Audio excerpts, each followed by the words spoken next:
안녕하세요. 쭈아빠 이호영입니다. 자, 이번 시간에 여러분과 함께 공부할 내용은 바로 신학로 개척이라는 주제로 공부를 할 건데, 자, 일단 평상시와 다르게 칠판 판서가 아니라 이렇게 노트 필기를 가지고 컴퓨터로 수업을 하게 됐는데, 자, 이 필기, 딱 봐도 정말 기가 막히죠.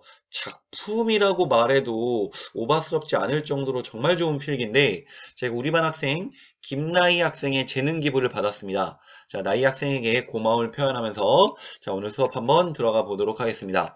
자, 먼저 역사적 사건을 배울 때, 자, 오늘 역사적 사건은 새로운 항로를 찾았다는 게 바로 포인트인데, 그냥 일어나는 일이 없습니다. 반드시 뭐가 있다? Why? 도대체 왜 새로운 항로를 찾을 수밖에 없었는지, 그 먼저 배경부터 살펴본 건데, 자, 배경에는 크게, 선생님 마우스를 잊어먹었네?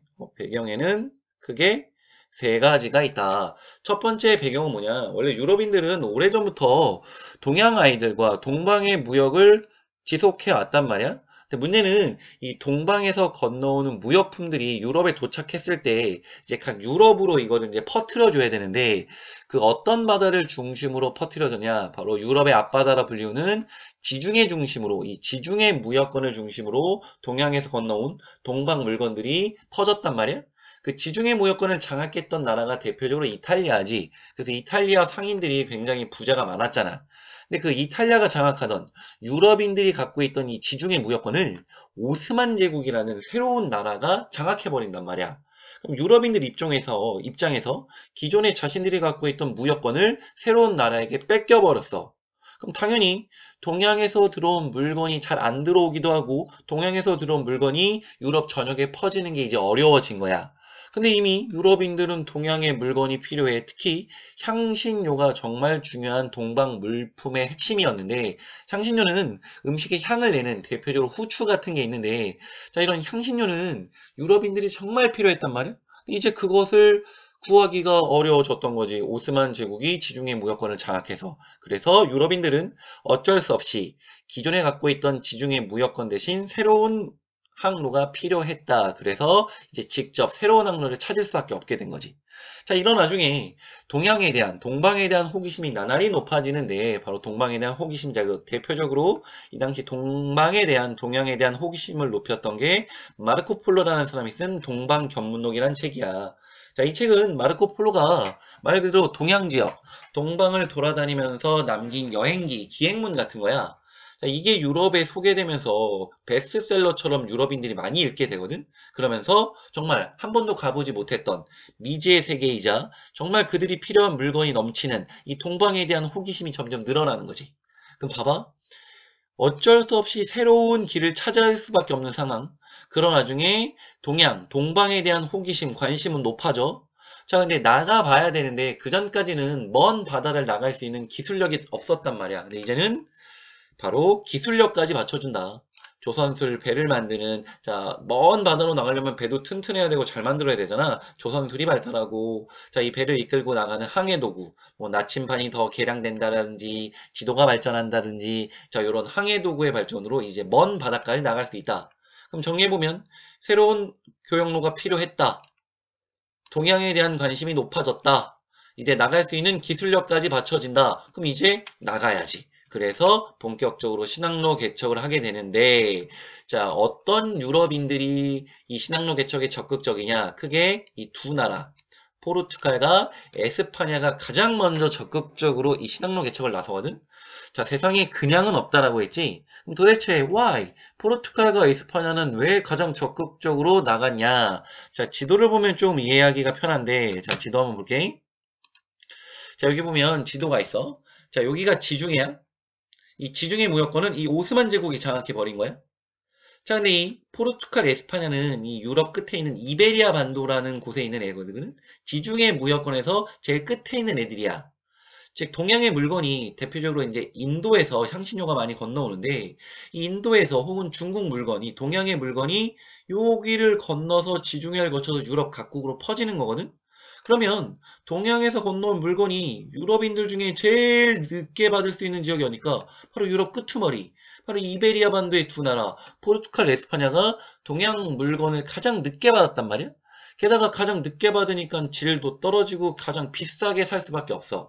그렇기 때문에 이 포르투갈 에스파냐는 기존의 유럽 무역권에서 원래 좀 이렇게 벗어난 도서산간 지역 애들이란 말이야. 그러니 이들이 적극적으로 새로운 길을 뚫을 때 나설 수밖에 없는 거지.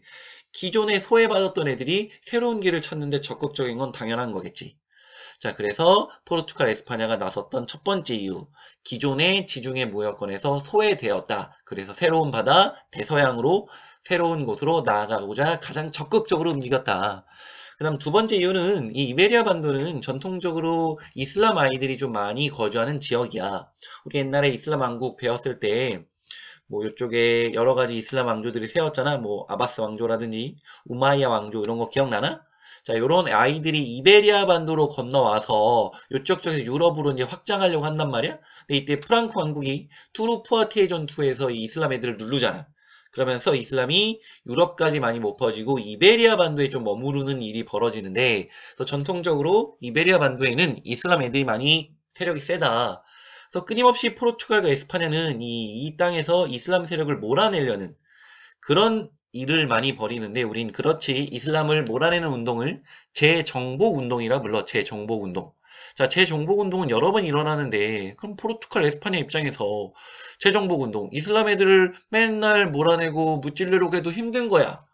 그래서 막연하게 얘네들 전설 속의 이야기처럼 흘러나온 게 뭐냐?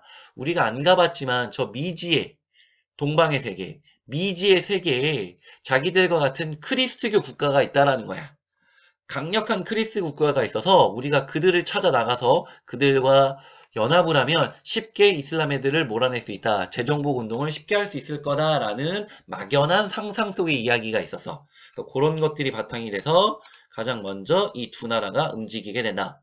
그럼 정리해보면 포르투갈 에스파냐가 제일 먼저 신화로 개척에 나섰던 이유 첫 번째, 바로 기존의 유럽, 지중해 무역권에서 소외됐던 지역이라 새로운 무역권, 무역로가 꼭 필요했다. 두 번째, 재정복 운동 과정에서 자, 미지의 크리스트교 세계와 연합해서 재정복 운동을 쉽게 하고자 이 두 가지 이유 때문에 가장 먼저 나서게 된다. 자, 그래서 먼저 나선 나라가 이제 포르투갈인데, 포르투갈과 에스파냐의 공통점은 왕실에서 모험가 탐험가들에게 이제 후원을 해주는 거야. 이제 자기 왕실 자본 바탕으로 야, 신앙로 찾아봐라. 그러면 내가 너 정말 평생 먹고 살게 해주고 그 이득 나눠주겠다야. 그래서 이제 여러 모험가들이 도전을 하는데 그 중에 이제 성과를 나타냈던 모험가 몇 명을 살펴볼 거야. 포르투갈에서는 바르톨로메오 디아스와 바스쿠 다가마. 자, 이 포르투갈을 공부할 때 포인트는 이들은 어디를 가려고 노력했던 애들이냐? 바로 인도로 직접 가는 무역로를 찾는 게 핵심이야. 바로 인도에서 향신료를 직접 교역해서 직접 거래하고자 하는 게 핵심. 그래서 이 바르톨로메오 디아스와 바스코 다가마의 포인트는 인도로 가는 길을 찾는 거야. 또 지도를 같이 보면서 설명을 하면, 자, 이 포르투갈에서 출발해서 바르톨로메오 디아스는 이 해안가를 따라 쭉 내려가. 그래서 지금의 남아프리카 공화국의 이 희망봉, 여기를 보고 돌아온 거야. 말 그대로 우리 인도로 갈 수 있는 희망을 봤다야. 아직 끝까지 다 가진 못한 사람이야. 그래서 바르톨로메오 디아스는 희망봉까지 갔다 왔다. 그 다음에 인도까지 다 갔던 사람이 바로 바스쿠 다가마지. 자, 그래서 여기 인도, 무굴 제국까지, 캘리컷까지 직접 갔던 사람, 다가마. 자, 드립 한번 친 거야. 인도까지 다가마. 자, 그래서 포르투갈을 공부할 때는 인도로 가는 길을 찾는 게 핵심이었다. 디아스는 희망봉만 발견하고 왔고, 남아프리카 공화국, 다가마가 인도까지 나갔다. 자, 그래서 이제 포르투갈은 인도와의 직접 교역로가 뚫린 거야. 이제 동방무역, 특히 동양의 향신료를 비싸게 중개해서 갖고 왔는데, 이제는 직접 교역해서 포르투갈은 단숨에 강대국으로 성장할 수 있게 된 거지. 자, 그 다음에 에스파냐는 쉽게 말해 인도로 가는 길은 포르투갈에서 먼저 가져간 거잖아. 그래서 에스파냐 말 그대로 정말 미지의 세계. 바로 이쪽 대서양으로 배를 움직일 수 있는 것이. 자, 그래서 이 포르투갈이 인도로 가는 길을 찾았다면 에스파냐 애들은 정말 말 그대로 새로운 항로, 신대륙을 찾는데 나섰던 나라가 에스파냐야. 그래서 이 대서양을 건너 유명한 인물 두 명이 등장하게 되는 거지. 바로 콜럼버스와 마젤란. 콜럼버스는 지도에서 보면 바로 여기를 갔던 사람이 바로 이 콜럼버스인데, 이 당시에는 이 아메리카 대륙이 유럽인들은 몰랐던 대륙이란 말이야. 그래서 이제 신대륙을 발견했다고 하는데, 이 콜럼버스는 죽을 때까지 여기가 신대륙인지 몰랐어. 인도의 한쪽인 줄 알았어. 그래서 이쪽으로 가면 인도의 이제 동쪽을 보게 되는 거잖아. 그래서 자기는 반대쪽으로 가서 서쪽 인도라고 해서 서인도인 줄 알았어. 그래서 죽을 때까지 콜럼버스는 서인도에 도착했다고 생각했던 거지. 자, 그 다음 마젤란인 사람은 이 에스파냐를 출발해서 요 루트거든. 지구를 한 바퀴 돌아. 그래서 정말 세계 일주를 성공한 사람인데 이 마젤란이 배를 타고 세계 일주를 했다. 지구가 둥글다라는 걸 증명했다는 걸 알 수 있는 거지. 그 정도 기억하면 될 것 같아. 더 깊게 들어가면 할 얘기 많지만 오늘 정리 영상이기 때문에 자, 요 정도까지. 자, 그럼 지금까지 배운 거 크게 두 가지야. 식량로 개척이 왜 이루어졌는지 배경. 자, 그 다음 어떤 나라들이 스타트 전개 과정에서 적극적이었다. 포르투갈과 에스파냐, 이베리아 반도의 두 나라. 그 적극적으로 나섰던 이유는 두 가지. 바로 기존의 무역권에서 소외된 지역이었다. 그리고 재정복 운동에서 미지의 크리스트교 세계와 연합을 위해서 나갔다. 자, 포르투갈은 인도로 가는 길, 에스파냐 말 그대로 새로운 대륙을 찾아냈다. 여기까지가 배경과 전개. 자, 이어서 배우는 내용이 훨씬 더 내용이 많은 부분인데 바로 이 신학로 개척의 결과 파트야. 자, 내용은 많아 보이지만 핵심은 별거 없거든. 자, 그럼 지금부터 천천히 한번 들어가 보자. 자, 결과를 살펴볼 때 뭐부터 살펴볼 거냐? 자, 신대륙이란 이름으로 바로 이 에스파냐가 새로운 대륙을 찾아냈잖아? 신항로에 적극적이었던 두 나라는 포르투갈과 에스파냐인데 포르투갈은 인도로 가는 항로를 찾아냈고 에스파냐가 새로운 대륙, 신대륙을 찾아냈는데 바로 에스파냐가 찾아냈던 대륙이 어디였냐? 바로 이 아메리카 대륙이야. 그래서 콜럼버스가 요 서인도라고 죽을 때까지 한 이 아메리카를 찾은 이후로 에스파냐인들이 이제 이 아메리카 대륙으로 많이 진출해. 특히 초창기에는 이 흔히 말하는 남미, 남아메리카 지역으로 진출하는데 그러면 말이 신대륙이지 정말 새롭게 만들어진 대륙이 아니잖아. 원래 이들 나름대로 문명을 가지고 있고 나름 사람들이 살던 동네인데 유럽인들 입장에서 새로운 대륙일 뿐인 거잖아. 기존에 살던 사람들이 있을 거고 에스파냐인들이 간다? 당연히 충돌이 일어날 수밖에 없잖아. 자, 그래서 여기 보면 먼저 기존에 이 아메리카에 있었던 문명들에 대한 소개들이 간단하게 나와 있어. 뭐 마야 문명이 있었다. 아스테카 문명이 있었다. 잉카 문명이 있었다. 그래서 크게 세 개 문명이 교과서에 설명이 되어 있는데 여기 보면 쌤이 내용은 잘 정리해놨어. 근데 이런 것들을 너무 외우려고 할 필요가 없는 게 요거를 깊게 들어가는 순간 오늘 배우는 주제 신학로보다는 뭐에 가까워? 아메리카 역사가 돼버리는 거잖아. 근데 우리 수업에서 주제가 중요하잖아. 오늘 수업의 주제는 뭐야? 신학로의 개척이잖아. 신항로의 개척 입장에서 이들이 이렇게 있었는데 에스파냐에 의해서 파괴되었다가 포인트인 거지 얘네들에 대해서 자세히 외우는 게 포인트가 아니라고. 그래서 이런 것들 있으니까 여러분이 개별적으로 간단하게 보면 될 것 같아. 중요한 건 이들의 문명은 나름 문명을 유지하고 있었다. 이 문명이 파괴된다. 바로 이 에스파냐에 의해서. 이 코르테스와 피사로라는 건 사람 이름이야. 이 코르테스와 피사로가 각각 아스텍과 잉카 문명을 파괴했던 사람들. 그래서 이 지역, 바로 이 지도상으로 이 남아메리카 지역에 에스파냐의 식민지가 건설되게 되는 거지. 그럼 당연히 이 아메리카 지역을 에스파냐 애들은 식민지로 경영했기 때문에 진에 유리하게 이 아메리카 지역을 경영하거나 이 지역에 있는 것을 약탈했겠지. 그럼 도대체 어떤 일들이 있었냐? 자, 보면 자, 원주민을 동원해서 금, 은을 채굴해. 자, 이게 무슨 말이냐? 사실 유럽인들이 제일 관심 있었던 동양의 물건은 향신료였잖아. 그래서 이 아메리카 지역에서 향신료를 찾는데 이 지역은 향신료가 잘 안 나오는 지역이거든. 근데 향신료보다 더 돈이 될 만한 걸 발견하게 되는 거지. 바로 광산을 개발하게 되는 거야. 그래서 아메리카 지역에 매장되어 있는 막대한 금과 은을 마구잡이로 채굴하게 된다. 그 대표적인 광산이 포토시 은강이야. 자, 이 포토시 지역에 있는 광산인데 어마어마한 은이 매장되어 있었대. 자, 이렇게 아메리카 지역에서 채굴한 금과 은은 당연히 자기네 나라, 바로 에스파냐로 엄청나게 많이 옮겨갔겠지. 에스파냐로 금과 은이 간다라는 건 에스파냐뿐만이 아니라 유럽으로 이 아메리카 지역에 금은이 많이 건너갔다고 볼 수 있는 거지.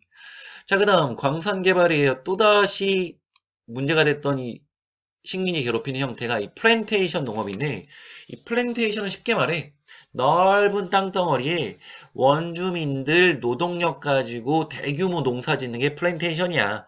그냥 말만 어려울 뿐이지 넓은 땅에 그냥 원주민들 이용해서 농사 짓는 거라고.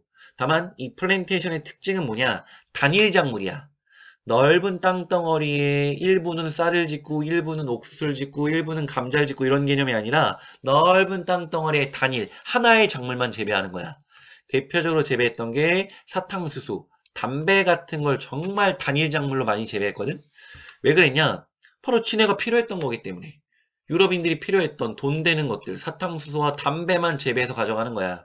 그래서 이 플랜테이션 농업은 유럽 입장에선 개꿀, 개이득이지만 이 아메리카 지역 입장에서는 자기들의 필요한 작물을 재배하는 게 아니라 유럽인들 필요한 것만 단일로 만들어서 다 가져가다 보니 오히려 아메리카의 식량 사정은 나빠질 수밖에 없었다. 그 다음에 정말 또 문제가 됐던 게 뭐냐?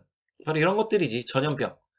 자, 유럽인들이 이 아메리카 대륙을 건너오면서 아메리카 대륙에 볼 수 없었던 새로운 병균들이 들어오게 된 거야. 그래서 엄청난 사람들이 죽어. 이 전염병으로 이 아메리카 인구의 거의 절반가량 넘는 사람들이 죽게 되거든. 자, 전염병으로도 죽고, 이 광산 개발하고 플랜테이션 하면서 노동력 착취로 원주민들도 정말 많이 죽게 되는 거지.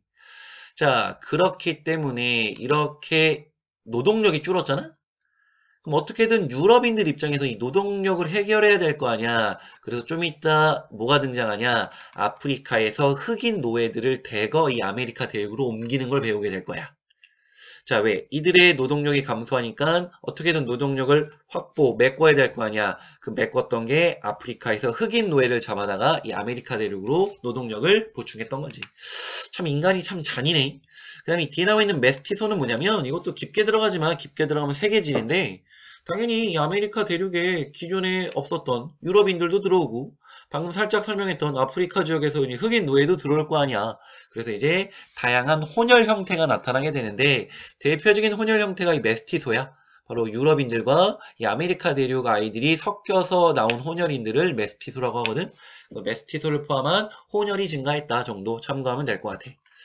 자, 그 다음 밑에 나와 있는 게 바로 무엇이냐? 노예 무역과 유럽 교역망의 확장인데 바로 이 신학로 개척 결과에 이어지는 부분이야. 자, 여기서 이제 노동력이 부족했잖아. 아메리카 대륙에. 그래서 흑인 노예들을 잡아오게 된다. 그래서 나오는 형태가 바로 이 삼강무역이야. 자, 복잡하게 있지만 간단하게 설명하면 가장 중요한 건 아메리카에 유럽인들이 왔잖아. 그래서 플랜테이션이라든지 광산 개발했잖아. 또 진에 필요한 원재료들을 뺏어가는 거야. 금, 은, 플랜테이션 작물, 담배, 사탕수수 같은 걸 가져가. 그 다음에 진에 좋은 거 가져간 다음에 진에 넘쳐 흐르는 허접한 모직물 같은 걸 아메리카 대륙에 대신 주는 거란 말이야. 자, 여기서부터 일단 유럽인들이 이득, 아메리칸 손해. 자, 근데 아메리카에서 이제 노동력이 부족하잖아? 그래서 아프리카에서 흑인 노예들을 잡아다가 아메리카 대륙으로 보내. 그럼 아프리카에 흑인 노예 갖다 바치는 대가로 유럽인들을 뭘 줬냐? 일용품, 그리고 무기 같은 거 주면서 막대하게 또 진의 좋은 것들 다 뺏어가고 노예까지 확보하는 거지. 그래서 복잡하게 있지만 핵심 뭐냐? 유럽인들만 개이득을 얻고 있다. 그래서 유럽인들은 어떻게 이득을 얻고 있냐? 아메리카 대륙에서 막대한 금과 은, 담배, 사탕수수 같은 걸 가져간다. 그리고 이들은 손해보는 게 없다. 왜? 여기서 막대하게 생산되는 이런 노동력도 다 어디서 제공해? 아프리카 흑인 노예가 제공한다. 결국 유럽은 이득만 취하게 되는 거야. 그래서 삼강무역의 핵심은 노예야. 아프리카 노예가 아메리카 대륙으로 건너가. 그래서 이들이 일을 열심히 해. 그래서 나온 금은 담배, 설탕 같은 걸 유럽인들이 다 차지하게 된다. 삼강무역은 유럽만 배불리는 꼴이 되는 게 바로 삼강무역이야. 자, 그 다음 이 신학로 개척으로 변화됐던 이동계인 뭐냐? 무역 중심지가 다르게 되는 거지. 기존엔 지중해 중심 무역권에서 대서양 중심으로 바뀌었다. 참고하면 될 것 같고. 그럼 여기까지 살펴본 결과 신흥로 개척에서 가장 이득 얻은 곳 유럽. 그래서 유럽에서 어떠한 일이 벌어지냐? 두 가지 레볼루션, 혁명이 나타나게 된다. 바로 가격혁명과 상업혁명. 일단 큰 핵심은 유럽이 부자 국가가 됐다야. 그게 가장 중요한 거야. 가격혁명은 물가가 엄청나게 오른 거야. 가격이 엄청나게 올랐는데 그 이유는 뭐냐? 아메리카 대륙에서 막대한 금은이 들어오잖아. 금은은 지금 현대사회에서도 화폐 역할을 할 수 있는 것들이거든. 특히 금은 달러와 더불어 지금도 전 세계 경제의 핵심 화폐 같은 역할을 하는 거잖아. 지금도 그런데 옛날에 그랬다라는 거지. 그래서 금은이 유럽에 건너오면서 기존의 화폐 가치가 떨어지고 금은이 넘쳐 흐르다 보니까 물가가 오르게 되는 거지. 우린 그걸 가격혁명이라고 부른다. 또 가격혁명 때문에 기존의 토지로부터 지대, 월급 같은 걸 받던, 돈으로 받던 영주보다 이 당시 이런 직접적으로 삼강무역에 나섰던 신흥 상공업 계층이 훨씬 더 이득을 얻게 되었다. 포인트 가격혁명, 물가가 올랐다 정도. 그 다음에 이제 금은이 들어오고 유럽의 경제가 발전해. 유럽의 경제가 발전하면서 기존의 농업 중심이 아니라 이제 상공업 중심으로 경제가 발전하기 시작하는 거지. 그러면서 경제 규모가 엄청나게 커져.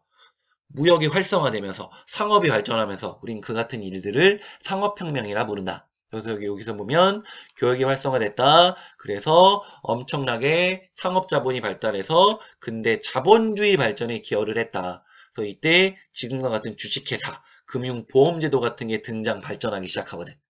더 포인트.